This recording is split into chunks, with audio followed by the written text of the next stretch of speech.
आलमी अदालत इंसाफ ने करार दिया है कि इसराइल की जानिब से फ़लस्तीनियों की नस्लकशी किए जाने के जनूबी अफ्रीका के आयद करदा इल्ज़ामात में से कुछ दुरुस्त हैं।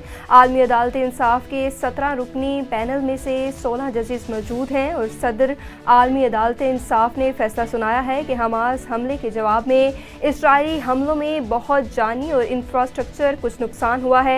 अक़वाम मुत्तहिदा के कई इदारों ने इसराइली हमलों के खिलाफ करारदादें पेश की हैं। शकरगढ़ में दानियाल अजीज़ का मीडिया से गुफ्तगू करते हुए कहना था कि Ahsan Iqbal price monitoring committee के इंचार्ज थे मगर कभी मीटिंग तक न की। एहसन इकबाल अवाम को महंगाई की वजह बताने में नाकाम रहे जिससे पार्टी इमेज ख़राब हुआ। इलेक्शन कमीशन में लेवल प्लानिंग फील्ड की दरख्वास्त दी मगर कोई इकदाम नज़र नहीं आ रहा।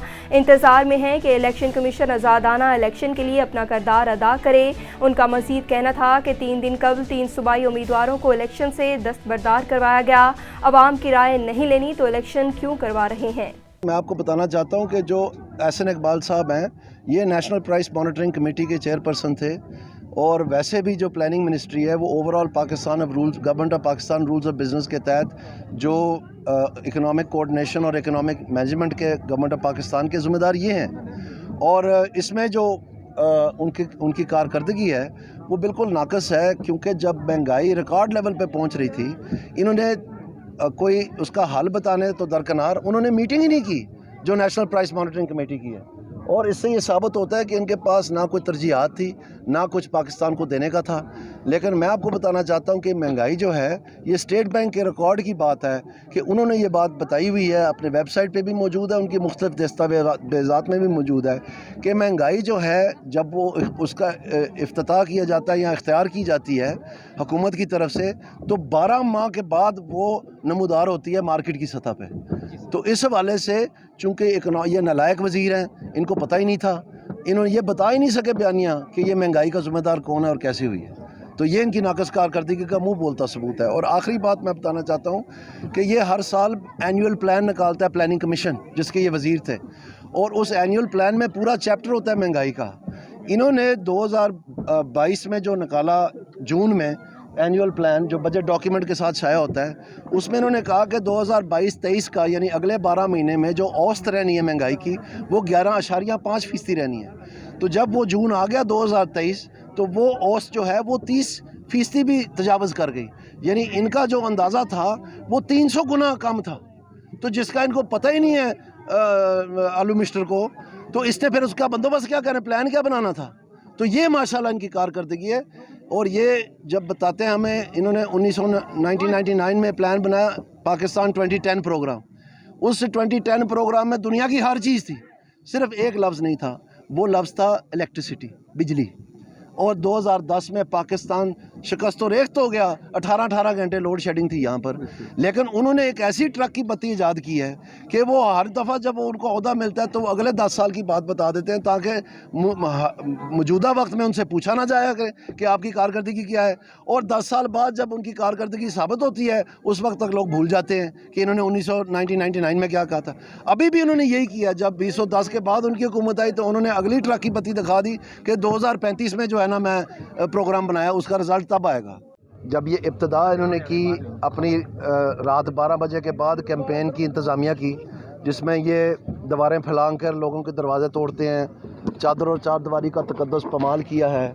उसमें आपने देखा है कि ये ज़फ़रवाल से जो 45 यूनियन काउंसिल चेयरमैन व ज़िला नाज़मीन साबिक थे वो लाहौर हाई कोर्ट में गए और लाहौर हाई कोर्ट ने बाकायदा उसमें ऑर्डर किया कि इनको किसी भी मुकदमे में गिरफ़्तार नहीं किया जा सकता जब तक कि ये कोई क्रिमिनल केस इनके ख़िलाफ़ ना हो।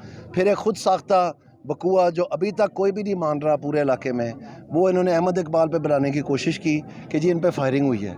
तो वो FIR बजाते ख़ुद ही एक दास्ता है, उसमें ये लिखा है कि नामालूम अफराद ने फायरिंग की नामालूम अफराद की इमाम पे।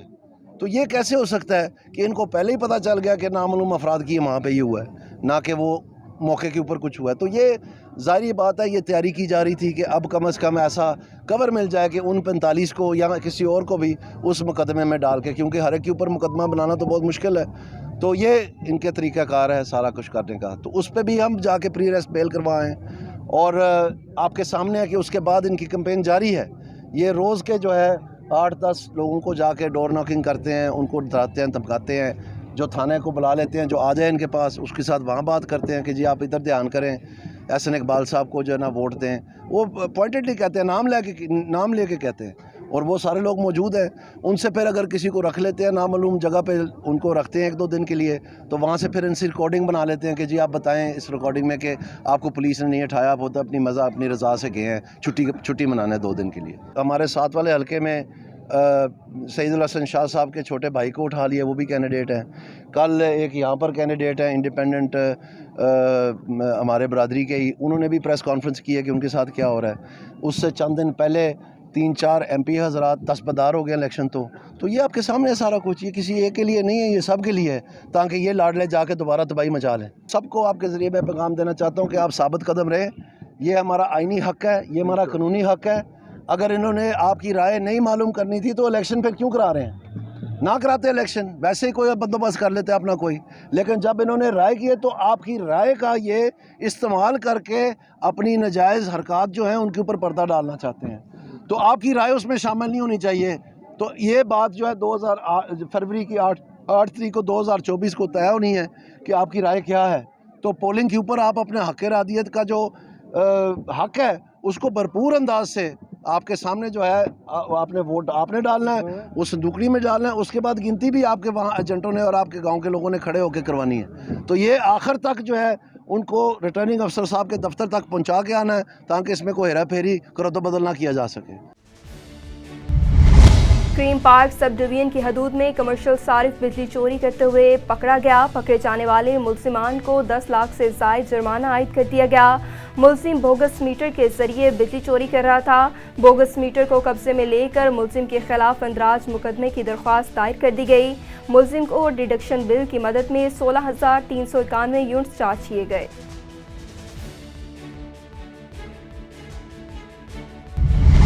मुल्क भर की तरह मिंचलाबाद में भी महंगाई आसमान को छूने लगी, जिससे अवामुल नास को मुश्किलात का सामना है। महंगाई की सताई अवाम जाए तो जाए कहाँ? मज़ीद तफसीलात जानते हैं चौधरी मोहम्मद इस्माइल की इस रिपोर्ट में। जी बिल्कुल, मैं इस वक्त मौजूद हूँ मिंचनाबाद में और हमारा आज का जो प्रोग्राम है वो है महंगाई पर। अगर बात की जाए महंगाई की तो आवाम महंगाई की सताई हुई बिलबिला उठी। यही हुकूमत थी जिसने वादे तो किए थे चीज़ों को सस्ते करने के, लेकिन अब बात की जाए तो हर चीज़ के रेट आसमां को छू रहे हैं। अगर सब्ज़ी की बात की जाए तो सब्ज़ियां आसमां को छू रही हैं, और अगर फ्रूट की बात की जाए तो फ्रूट भी आसमां को छू रहा है। यहाँ तक कि प्याज जैसे जो ज़मीन में उगने वाली चीज़ है वो भी आसमां को छू रही है। जैसे अब सियासतदान इलेक्शन के दौर में गहमा गहमी पर हैं, वैसे ही सब्ज़ियां और फ्रूट भी गहमा गहमी पर हैं, जो यकीनन एक मज़दूर की पहुँच से दूर हैं।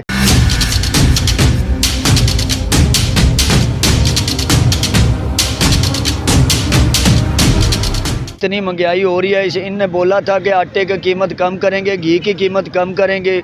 अब घी की कीमत तो कम है, आटे की कीमत क्यों बढ़ रही है? भाई आटा कैसे ले, हम कैसे ख़रीदें?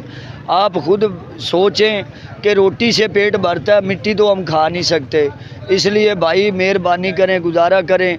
देखें इमरान खान की हुकूमत में हम लाइन में लग के भी पैसे हाथ में पकड़ के भी आटा ले रहे थे, पैसे ऊपर करते थे तो पता नहीं चलता था ऊपर कोई आसमान से पैसे ले गया। बाद में देखो अब आटा भी मिल रहा है, चीनी भी मिल रही है, हर चीज़ मिल रही है। लिहाजा ये है कि कंट्रोल करें। अब मुर्गी का गोश्त देख लें, 620 रुपये किलो है। गरीब आदमी क्या करेगा भाई? दाल भी उतने की है, गोश्त भी उतने का है, सब्जियां भी उतने की हैं। गरीब आदमी क्या करे? घर का सामान बेच रहा है। आप मेहरबानी करें, जो भी हुकूमत आए, हमारी रिक्वेस्ट ये है कि इमरान खान वाली हुकूमत हमें नहीं चाहिए। इसलिए नहीं चाहिए कि हम सदियां पीछे जा चुके हैं। 1-2 साल पहले तो 100 साल हम पीछे जाते थे, अब हम सदियों पीछे जा चुके हैं। अगर नवाज़ शरीफ को इंसाफ नहीं किसी ने दिलाया, अगर नवाज़ शरीफ को नहीं इंसाफ मिला, तो मैं ये समझूंगा, अपनी तरफ से रिक्वेस्ट कर रहा हूँ, पूरे पाकिस्तान को कभी इंसाफ ना मिल सकेगा ना मिलेगा। अगर नवाज़ शरीफ को इंसाफ दिलाना है तो उसको अब की बार 5 साल पूरे करने दें। ज़मीन के ऊपर बैठें या रास्ते बंद करें, ऐसे मुल्क नहीं चलते मेरे भाई। गरीब आदमी नीचे से नीचे जा रहा है, अमीर आदमी क्या करेगा? उनके घर में दाने पड़े हैं, कनक पड़ी है, वो क्या करेगा? वो तो खा लेगा। गरीबों का खून चूसने वाले आपने देखने हैं, वो बड़ी बड़ी कोठियों वाले होते हैं, बड़ी बड़ी गाड़ियों वाले होते हैं। बड़े बड़े सरमायादार होते हैं, उनकी जेब में 1 करोड़ होता है, हमारी जेब में 1000 होता है। वो 1000 पे आंखें निकाल लेते हैं, अपना करोड़ उनको नज़र नहीं आता। भाई गरीब आदमी के बारे में सोचें।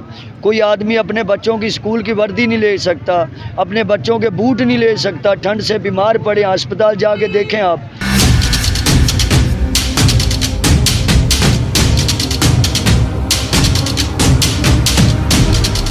अगर बात की जाए खुर्दोनोश एशिया की तो वो भी यकीनन आसमां को छू रही हैं। अगर बात की जाए घी, चीनी, दाल, साबुन और सर्फ शैम्पू, ये रोज़ाना की बिना पर हर घर में की ज़रूरियात है, तो ये भी आसमानों को छू रही है। हमारे साथ एक शहरी मौजूद हैं, उनसे भी बात करते हैं। जी अस्सलाम वालेकुम। वालेकुम अस्सलाम। क्या कहना चाहेंगे? महंगाई सरचार्ज बोल रही है और गरीब जो मजदूर है उसके लिए 2 वक्त का खाना मुश्किल हो चुका है, इस पर क्या कहना चाहिए? जी, मैं आपके इस सवाल का जवाब देने से पहले एक शेर है कि खाक में मिल गए नगीने लोग, हुक्मरान बन गए कमीने लोग। देखें इस वक्त जो सिचुएशन है, जो महंगाई है, ये मुल्क की तारीख़ में इस तरह की महंगाई हमें नहीं मिलती।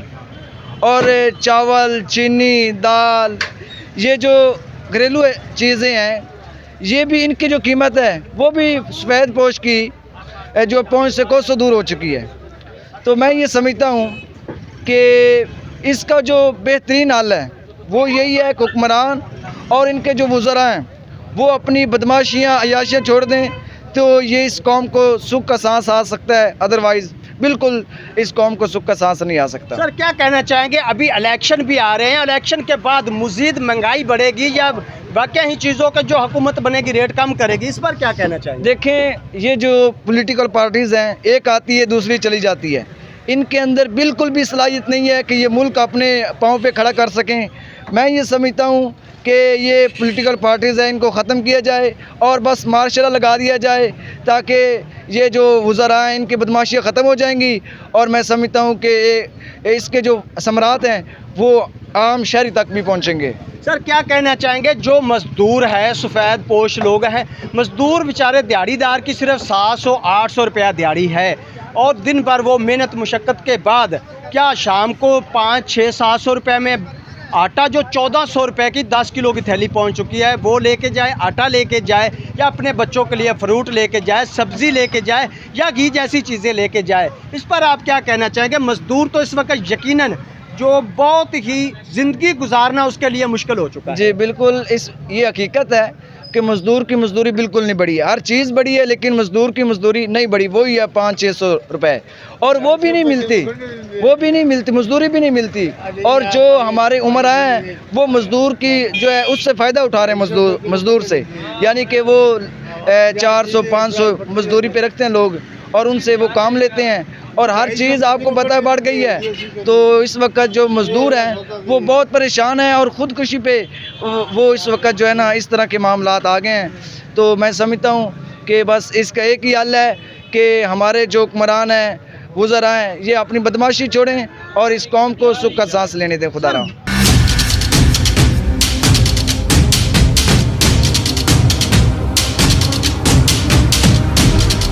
इस्लामाबाद में बात की जाए अगर महंगाई की तो महंगाई सरचार्ज बोल रही है, और अगर बात की जाए आटे के 10 किलो थैले की तो ये भी 1400 रुपये तक पहुंच चुका है। अगर कबल कुछ माह पहले आटे के रेट 530 रुपये था 10 किलो थैले का, लेकिन अब ये 1400 रुपये का 10 किलो आटा पहुंच चुका है। हमारे साथ एक शहरी मौजूद है, उससे पूछते हैं वो क्या कहना चाहेंगे। जी क्या कहना चाहेंगे इस वक्त आटे का जो 1400 रुपये का 10 किलो का थैला है, इस पर क्या कहना चाहेंगे? जी आटा बहुत महंगा हो चुका है, जो गरीब जो हैं वो परेशान हैं बेचारे। पहले जो आटा था वो बहुत सस्ता था और गरीब जो थे उनके बच्चे भी खुश थे और वो आटा भी ले लेते थे, लेकिन अब जो आटा है बहुत महंगा हो चुका है और गरीब अपना सर पकड़ के बैठ चुके हैं कि क्या करें। तो हुकूमत को सोचना चाहिए जी कि आटे को थोड़ा सा सस्ता करें ताकि गरीब आवाम है जो उन सब का साथ दिया जाए और जो बच्चे हैं वो खुशी से अपनी ज़िंदगी गुजार सकें। जी जैसा कि आप शहरी की बात सुन रहे थे कि आटे जैसी चीज़ को तो सस्ता किया जाए ताकि गरीब मज़दूर अपने बच्चों को 2 वक्त की रोटी तो बआसानी खिला सके। और जो भी चीज़ों की बात की जाए, अगर सब्ज़ी की बात की जाए, फ्रूट की बात की जाए, घरेलू जो भी इस्तेमाल होने वाली जो भी ज़रूरत की चीज़ें हैं सब आसमां को छू रही हैं। लिहाजा हुकूमत को होश के नाखन लेने चाहिए और महंगाई को कम किया जाए ताकि गरीब भी अपनी ज़िंदगी आसानी से गुजार सके। जी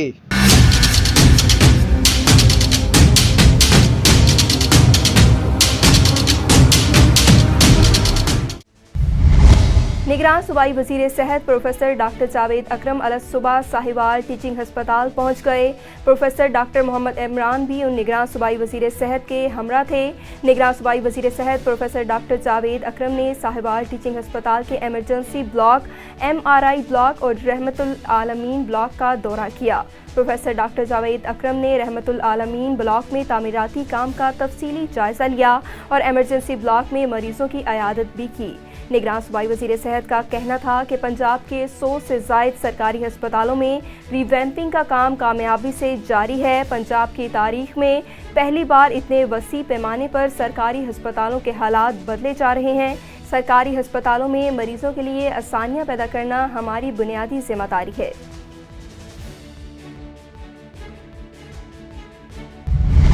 जंग के हल्का NA 109 में भी इलेक्शन की गहमा गहमी नजर आने लगी। हल्के में कौन कौन से उम्मीदवार किस जमात से मद्दे मुकाबिल हैं और दूसरी तरफ अहलियाने हल्का के मसाइल क्या हैं, जानते हैं इमरान गुल की इस रिपोर्ट में। जी बिल्कुल, मैं इस वक्त मौजूद हूँ झंग के हल्का NA 109 में। झंग के हल्का NA 109 जो कि ज़्यादातर शहरी हल्का पे मुश्तमिल है। इसमें सूबाई असम्बली के 2 हल्का शामिल हैं, PP 126 और PP 127। अगर इस हल्का की टोटल आबादी की बात की जाए तो कुल आबादी 10,41,240 है, जिसमें कुल रजिस्टर्ड वोटर की तादाद 5,93,022 है, जबकि मर्द वोटर्स की तादाद 3,14,700 और ख़वातीन वोटर्स 2,78,322 हैं। अगर इस हल्का के बुनियादी मसाइल पर बात की जाए तो इस हल्का का सबसे बड़ा मसला सीवरेज है। सीवरेज का निज़ाम इंतहाई बोसीदा हो चुका है और साथ साथ तबी सहूलियात का फुकदान है और उसके साथ साथ तलीम के हसूल के लिए सख्त मुश्किलात का सामना करना पड़ता है। और अगर हम इस हल्का में इलेक्शन के हवाले से उम्मीदवारों की बात करें तो इलेक्शन 2024 के लिए यहाँ पर शेख मोहम्मद याकूब जो कि मुस्लिम लीग नून के टिकट पर हैं और उसके साथ साथ पाकिस्तान पीपल्स पार्टी से सैयद हैदर अली और जमात इस्लामी से डॉक्टर अब्दुल जब्बार और राय हक पार्टी से मौलाना मोहम्मद अहमद लुधियानवी, जबकि PTI के हमायत याफ्ता जो कि अब आज़ाद हैसियत से इलेक्शन में हिस्सा लेंगे वो हैं शेख मोहम्मद वकास अकरम, जिनका इंतखाबी निशान 4 पाई है। अगर हम PP 127 की बात करते हैं, PP 127 में शेख मोहम्मद अकरम जो कि साबका वफाकी वज़ीर वकास अकरम के वालिद हैं और 2013 में कौमी असम्बली के मेंबर भी रहे हैं और उनका मुकाबला राशिदा याकूब साहिबा जो कि मुस्लिम लीग नून से हैं और मौलाना मसरूर नवाज़ जंगवी साहब के दरमियान कांटेदार मुकाबला मुतवक्के है। अगर हम PP 126 की बात करें, PP 126 में नवाज़ बरवाना जो कि PTI के हमायत याफ्ता और अब आज़ाद हैसियत से इलेक्शन में हिस्सा ले रहे हैं, जिनका इंतखाबी निशान क्रिकेट विकेट है, उनका मुकाबला मार असलम बरवाना से है जो मुस्लिम लीग नून की टिकट पर मुकाबला में है। तहसील चिश्तियाँ थाना डहरावाला में पुलिस आवाम की जानो माल की हिफाजत को यकीनी बनाने के लिए जराइम पेशा अनासिर के खिलाफ कार्रवाइयाँ जारी। SHO डहरावाला ने टीम के हमरा कार्रवाई करते हुए डकैती की वारदातों में मुलव्विस 2 मुल्जिमान गिरफ्तार कर लिए, जिनसे 2 लाख रुपए नकदी, 3 अदद मोबाइल फ़ोन और 1 अदद पिस्टल 30 बोर बरामद करते हुए पाबंदे सलासल कर दिया गया। SHO ने कहा कि हम अपने अफसरान बाला की हदायत पर आवाम के जानो माल की हिफाजत पर दिन रात मामूर हैं और इन डकैती की वारदातों में मुलव्विस करदारों को कैफरे करदार तक पहुँचाने के लिए दिन रात कार्रवाइयाँ जारी रखेंगे। थाना डहरावाला की हदूद में एक 3 रुकनी गैंग सरगर्म था जो रोड रॉबरीज में मुलव्विस था, जिसके 2 कारकुन सरगना समेत हमने गिरफ्तार किए। उनकी तफ्तीश करके उनसे 4 मुकदमात का माल मसरूका बरामद किया, 1 अदद असला भी उनसे बरामद हुआ और मफरूल मुल्ज़िम की गिरफ्तारी के लिए तारफ जारी है। इंशाअल्लाह ताला DPO साहब के विजन पर अमल दरामद करते हुए जराइम पेशा अनासर के खिलाफ तारफ जारी रहेगा। DS रेलवे मोहम्मद हनीफ गुल ने खुली और कचहरी में शिकायत सुनी। खुली कचहरी में मुख्तलिफ नौयत की 11 जबकि ऑनलाइन शिकायत भी सुनी गईं। अक्सर शिकायत का इजाला मौका पर ही कर दिया गया। लाला मुसा सेक्शन पैसेंजर ट्रेन चलाने का भी मुतालबा किया गया। DS रेलवे का कहना है कि किसी मुलाजिम की तनख्वाहों से गैर ज़रूरी कटौती ना की जाए। माली मुश्किलात के बावजूद ज़्यादा से ज़्यादा शिकायत के अजाले के लिए कोशिश है। अमीर जमात इस्लामी ज़िला सखर और सखर PS 24 और 25 के उम्मीदवार ज़ुबैर हफीज़ शेख ने कहा है कि जिन पर नैब में करप्शन के केस हैं, ऐसे लोगों को वोट देने से गुरेज करें, अपने वोट को सही इस्तेमाल करें। सखर में सरकारी मशीनरी का इस्तेमाल किया जा रहा है। म्यूनसिपल की गाड़ियां और अमला पीपल्स पार्टी के झंडे लगा रहे हैं। इन ख्यालात का इजहार उन्होंने हंगामी प्रेस कॉन्फ्रेंस के दौरान किया। उन्होंने कहा कि इलेक्शन की तैयारियां जारी हैं, इलेक्शन गहमा गहमी है। इलेक्शन कमीशन सखर और सिंध जानदारी का मुजाहरा कर रही है। 35 साल से दोखी खानदान सखर पर हुक्मरानी कर रहे हैं और शहर का बुरा हाल कर दिया है। पीपल्स पार्टी को अपने गुमाश्तों को इन हरकतों से रोकना चाहिए। ये इलेक्शन है, इलेक्शन को इलेक्शन रहने दिया जाए, इलेक्शन को किसी महाजाराई की तरफ नहीं जाना चाहिए, सियासी अमल को सियासी अमल रहना चाहिए।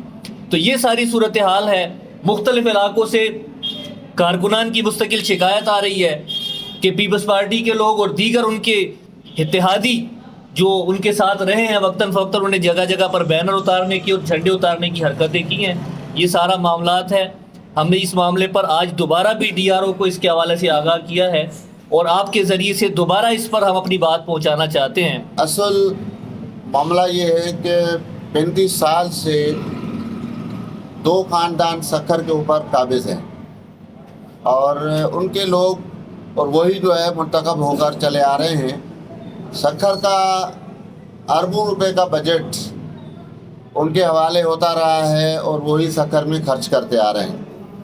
हम समझते हैं कि सखर की जो तबाही है इस वक्त, ये आपके सामने स्टेशन रोड और घंटाघर को आप ले लें कि घंटाघर पर रोज़ाना पानी खड़ा होता है।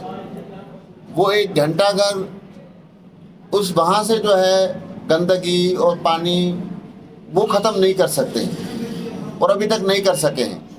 तो हम समझते हैं कि बाकी शहर की क्या सूरत हाल होगी। आधा सखर खंडरात में तब्दील हो चुका है। रोड टूटे फूटे आपको मिलेंगे, उबलते हुए गटर आपको नज़र आ रहे हैं। आप अगर गटानी फाटक से जाएं, एक बारिश आ जाती है तो पूरा पुराना सखर डूब जाता है, जहां 8, 9, 10 फुट पानी खड़ा हो जाता है। तो हम समझते हैं कि ये सारा नालायकों का टोला है जो सखर के ऊपर काबिज़ है और इस इलेक्शन में तो उन्होंने हद कर दी है। अपने मुखालफिन को नोट के ज़रिए भी ख़रीद कर रहे हैं, धौंस और धांधली के ज़रिए भी ख़रीद कर रहे हैं। लेकिन सोशल मीडिया पे ये बात भी आपके सामने आ चुकी है कि अब लोग उनकी गाड़ियों को रोक कर और उनसे पूछ रहे हैं कि आपने सखर के अंदर क्या तरक्की की है।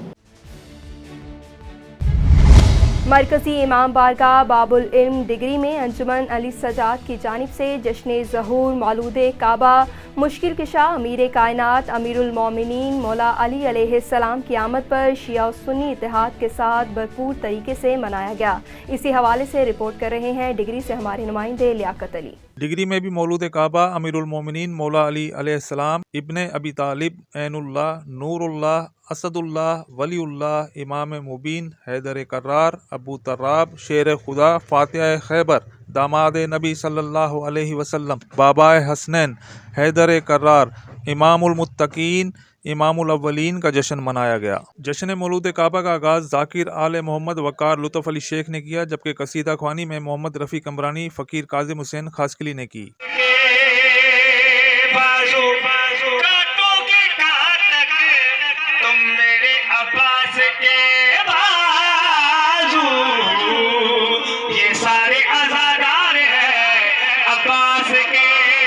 जश्न में मरकज़ी इमाम बारगाह बाबुल इल्म डिग्री और अंजुमन अली सज्जाद अलैहिस्सलाम के बानियान सैयद बशीर अहमद शाह नकवी असिस्टेंट मुख्तियार कार डिग्री ने केक काटा।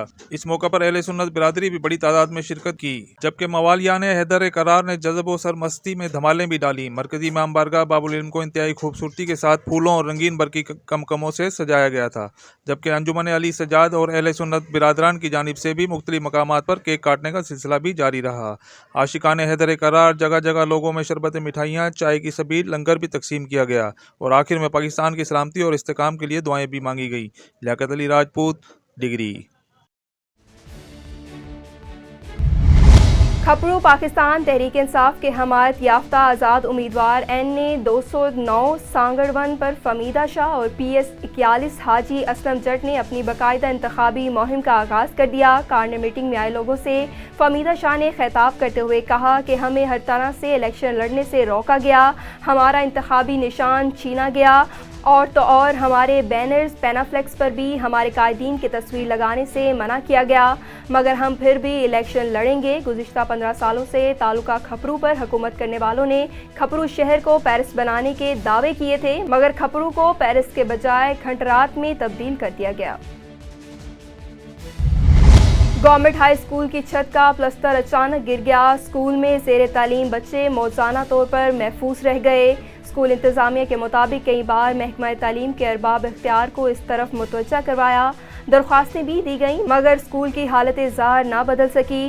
गाँव के रिहायशियों ने हुकूमत से मुतालबा किया कि वो तालीम के हसूल के लिए आने वाले मासूम बच्चों की ज़िंदगियों को महफूज बनाएं।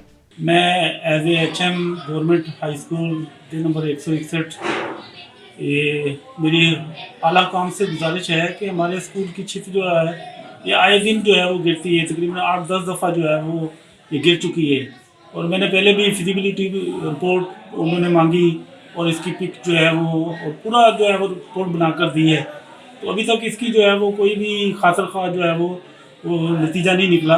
तो मेरी एक दफ़ा फिर गुजारिश है कि इससे पहले अल्लाह ना करे कि कोई नाखुशगवार वाक़या पेश आ जाए, कुछ जो ऐसा हो जाए, तो उससे पहले जो है वो इसकी मरम्मत की जाए। 1965 से स्कूल जो है बाकायदा चल रहा है, आज तक इसकी कोई मरम्मत जो है नहीं आई। बाउंड्री वाल नहीं है, छतें सारी जो है वो गिर रही हैं। तो बराए मेहरबानी जो है वो इसका जो है फौरी एक्शन लिया जाए, नोटिस लिया जाए और इसकी जो है वो असर नौ से तामीर की जाए, जो है वो इसकी शदीद ज़रूरत है। जरवार गोट खुदाबख्श लगारी में गांव वालों ने ट्रांसफार्मर ना मिलने पर एहतजाजी मुजाहरा किया। गांव के वडेरे हाजी अहमद खान, मीर हसन लगारी और शबीर अहमद ने वोट देने से बाइकाट किया। मजीद उन्होंने इंतजामिया से मुतालबा किया कि जब तक हमारे गांव को ट्रांसफार्मर नहीं देंगे हम भी वोटों से बाइकाट करते रहेंगे। कोई काम असां ना PPL ने किया है, ना मार ग्रुप किया है, कहीं भी नहीं किया। असा के ना ट्रांसफार्म पाटगान चोर ना असां ट्रांसफार्म मिलाया माल ताई अंधारे च बैठे थे, ना रोड है ना रास्ता है। असा ना माहर ग्रुप को देसूं ना लुंड ग्रुप को वाउट देसूं। लिगारी बिरादरी जेकी भी है मेरी, मैं क्या को वाउट न देसा। मैं हाजी अहमद वडेरा गलंदा पाऊं क्या को वाउट ना बोजार ग्रुप को देसूं ना लुंड ग्रुप को क्या को भी न देसूं। असरा इत्तेहाद है असा को ट्रांसफार्म मिले। असा अर्ज करन दे पास वजीर खान को मेहरबानी करे, अली गौर खान को आके असा को ट्रांसफार्म मिले। जे न मिल सी वाउट क्या को भी न देसूं। असा असे घाट जो 2-2.5 वाउट मुफ्त से देंगे पाने सरा कोई काम नहीं करना सरदार।